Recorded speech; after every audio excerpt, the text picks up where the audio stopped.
Hi guys. So this is an update video to see how my cycle went. I apologize that I haven't keeping you guys updated, but I've been a little bit busy and have been on the down low, so I haven't been able to actually come online and record a video. We are trying to move, and I've been pretty busy doing a bunch of other stuff. So, well, actually, we're looking for houses. We're not moving yet. Um, so, I'd like to tell you how my cycle went so far. Last week, like I had mentioned, they put the insemination, they put the transfer in a 5-day blast dose, and I had been pretty busy the weekend right after. I was doing a garage sale. I didn't move around much. I lied down the whole time, so I was hoping that it would stay around like that and stick around even though I had to do a lot of stuff. So then on 4 days post the transfer, I had done a pregnancy test. And this is what came out of it. I don't know if you can see the line, but there's a second line. That was 4 days post-transfer. 5 days post-transfer is this one. I'll flip it again.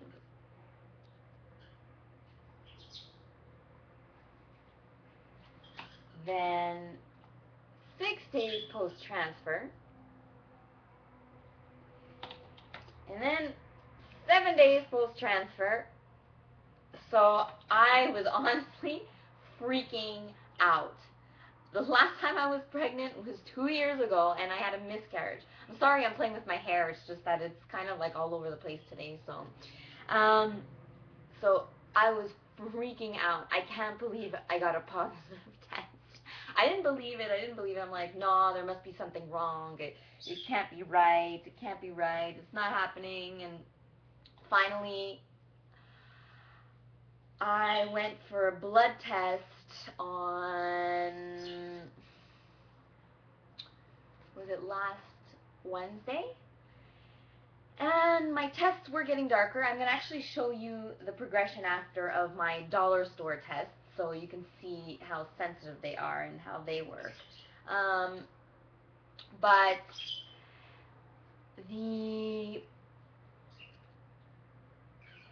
so Wednesday I went for my blood test, and my blood test, I was expecting it to be my beta low. I mean, I never, last time I had a pretty low beta, but I ended up miscarriage. So 12 days post transfer, I had a beta, and they called me up and they said that my beta was at 789.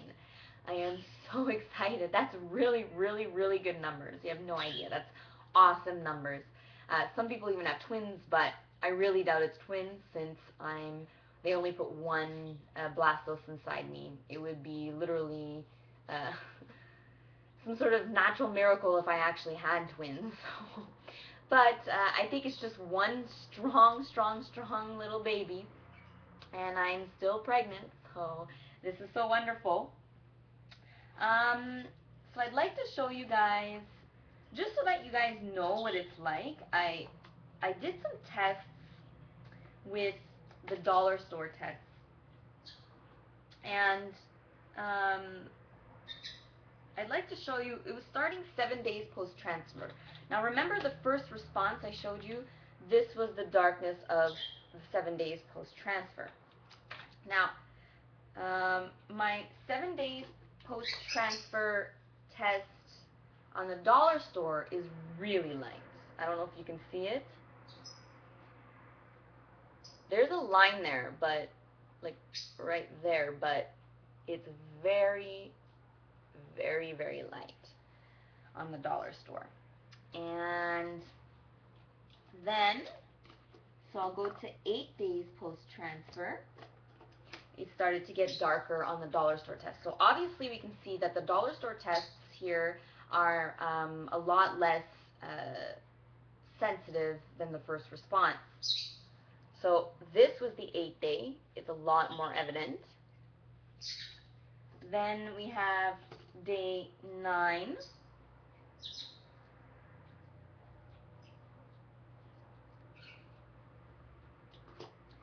Then we have day, do I have day 9, day 9, and I have day 10, so 10 days post 5-day transfer. And 11 I have lost, but I'll show you starting from the 12th day. So let me just make sure I do it in the right order. Okay, this is day 12. Okay, 12 days post transfer. That was the same morning as my positive beta. This is 13 days post transfer. And this is today's. It is much, much, much darker. I'll show you yesterday's and today's together so you can see it yourself. But this one's a lot darker. The camera's actually not picking it up so well, the difference in color. Well, I'm telling you, it's a lot darker.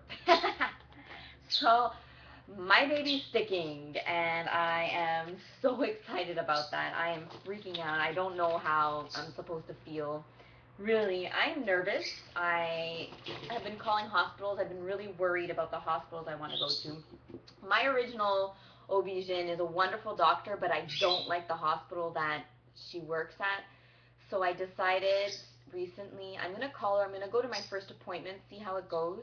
She's going to be able to do the Down syndrome test for me for free without costing me any extra money.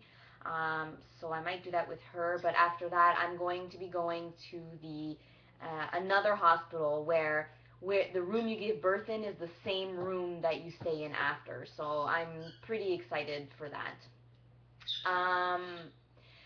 I found a doctor there too, so I have 2 appointments, and I'm going to do both. I was worried about that, but you know what?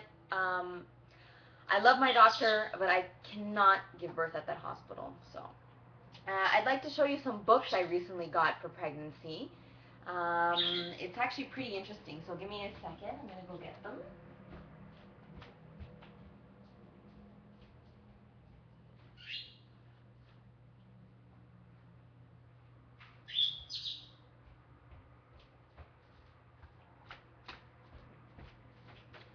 So, my 2 books. This is a book that every woman should get, whether they're TTCing or if they're pregnant. It's called Eating for Pregnancy.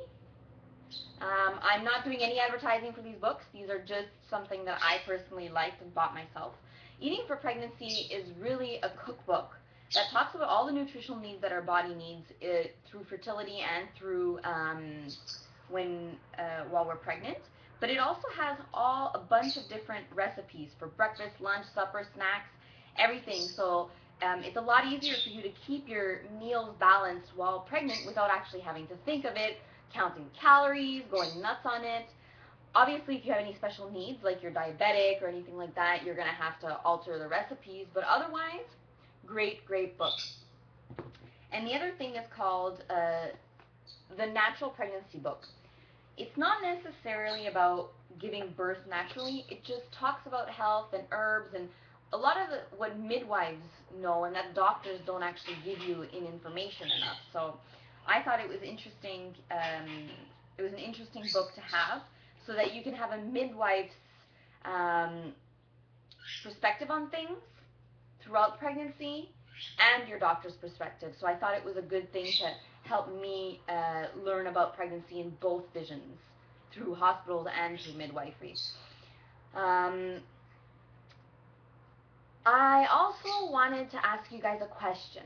I am now starting my vlog of pregnancy after infertility, or something like that. Infertility pregnancy after infertility or infertile pregnancy, something like that. I'm going to try to figure out a name. You guys can send me suggestions if you'd like. But I want your suggestions on how you think I should be going about it and what you guys think I should be focusing on and what you guys, how you guys would like me to approach this pregnancy. Remember, I've had miscarriages before, so it's still a very sensitive subject at this point.